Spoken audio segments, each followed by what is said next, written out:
All right, I have finished Wind and Truth. I did not make a whole lot of videos during the Sandralanche because I was, well, you saw it, you know what I was. Anyway, this is going to be going through some moments because I did take notes as it was happening. And this is going to be a long one. So, spoilers for Wind and Truth, Sandralanche.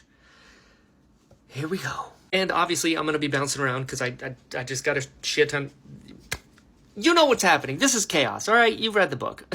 So Szeth broke his bond with his Spren because he was just, you know, not being very helpful. Which, honestly, there's another Spren that wasn't very helpful either. Which, actually, oh shit. Hold on, we'll get there. So Maya saying, let's kick some fused ass was pretty cool. I like that. 10 full shard bearers. And Notim was able to, like, make a deal with the Spren. And the fact that these shard bearers were able to do all of this, like, without oaths, they could summon shard blades, that was awesome. I loved all of that. God, I can't even, like, talk about the duel yet, but I'm gonna. Taravangian offering Dalinar the shard blade and calling Gavinor's son. And he just wants me, he's like, hey, just join me. Like, come on, you're not gonna win any of this, so, like, come on. And Dalinar just being like, I don't know what to do, which is just frustrating. But anyway. Shallan, she took down Mraize. Awesome. Was able to, you know, sleight of hand him into an early grave, which is fantastic. El is also a Radiant. I don't remember if I knew that or if I forgot. Either way, it doesn't matter. Ishar, straight up, like, torturing everybody in the room with his, like, power of despair, I guess, was pretty wild. When he said to Kaladin, when Kaladin stood up and he's like, what are you? Are you Szeth's Spren, his god? And Kaladin's like, no, I'm his therapist. And he's like, what is that? And Kaladin's like, honestly, I have no idea. That made me laugh. That was good. Kaladin saying the next oath and the wind accepted? I don't understand how that works, but that was awesome. And the fact that he, like, opened up his own sort of tank of Stormlight, and Szeth was able to use Nightblood because of their connection, and it just, like, siphoned the power from Kaladin. That was really cool. Szeth being able to give his family peace was heartbreaking and beautiful. Nightblood took Szeth's arm and Kaladin's fingers. That was crazy. I didn't see that coming. Renarin and Rlain releasing Ba'edo Mishram was wild. Dalinar did become Honor, which was cool. This scene where, like, Dalinar was going to go and fight Taravangian, and he, like, felt all of that, and he's like, all right, we're doing this, and then he backed off and was like, oh shit, hold on a second. And then he got into that vision with Nohadon, with Nohadon, and they're just, like, having bread. And Dalinar is being called by his name by Nohadon, which was really interesting, because that's, like, current. But also not, I still have no clue how any of that works. But the fact that Dalinar was like, hey, bread with butter is pretty good. And I was like, I like that. Yeah, Dalinar became Honor, and, like, cultivation, what was she doing before he said those words? Because there's something going on with cultivation. And then after what happens next, she just, like, dipped and left Roshar, which was kind of wild. So I don't know what's up with her, but I got bad vibes. Dalinar saying that, like, he can't solve the problem, but everybody else can. I was like, wait, whoa, what does that mean? What does that mean? And then he renounced his oaths to the Stormfather while holding the Shard of Honor. I was like, what is happening? The fact that he destroyed Honor, and he was, like, okay with it, because I guess he understood the plan in hindsight now.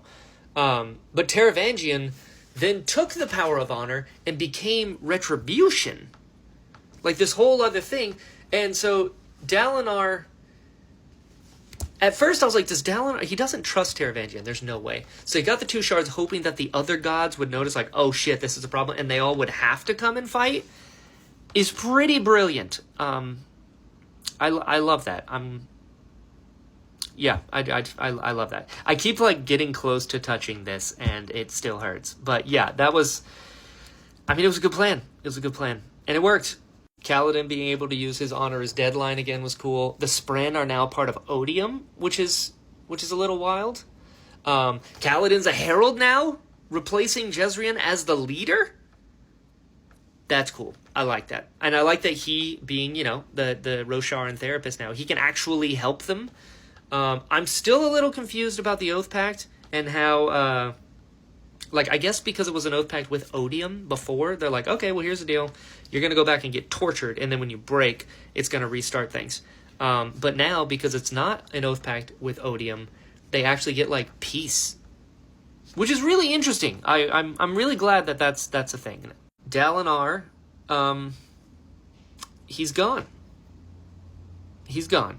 I will be completely honest with you. I was outside walking when I got to that chapter where the wind said that Dalinar is dead. And I'll be completely honest, I didn't believe it. I was like, nope, that can't be true. There's no way.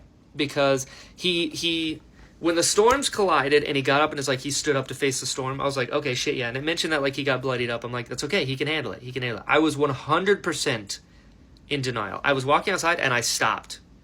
And I was like, no, there's no way. I kept walking. And then when she said it again, it really sunk in. And, well, you saw how that went down. On that note, I'm very sorry for anyone who I might have spoiled something for in that, because I'll be honest with you, I wasn't thinking at all in that. I was just absolutely suffering. So I didn't put captions. I didn't put the spoiler tags. I didn't put anything. I was not well. I mean, you guys have seen. I've loved Dalinar since day one. He's been my guy, and that hurt real bad. And he saved Gavinor for his last act.